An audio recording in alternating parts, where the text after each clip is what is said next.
ゃない？同じじゃない？同じこれ初めて見た。6年生まれの。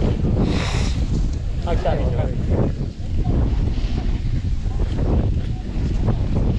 ごいな、苗場。おい、見てください。振り向いた時に来てたと。あ、そう。あ、そうじゃねえよ。謝れよ。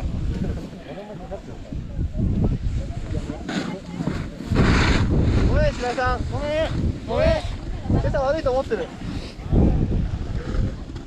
大月どこ行った？大月ね、こっちに行った。行っ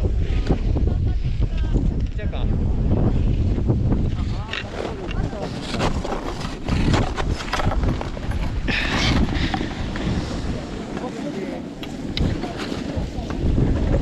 さっきあっちの茶色い小屋。ここから見つかった？多分あれ。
よし、行きますか。全員おるよ。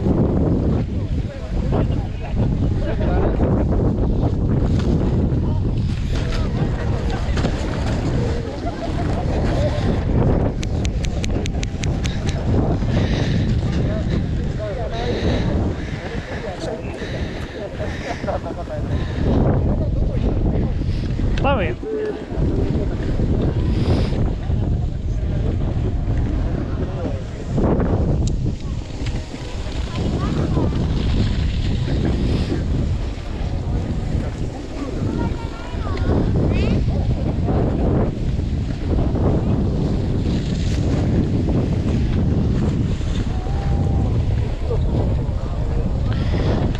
とりあえず一番下。これの下。一番下って幅広いからさ、泳ぐとかできるとさ、ああ。超わかる。ああ。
か俺転んでねえのにさ、雪かけられるから雪がめっちゃ入ってんだけど。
買った。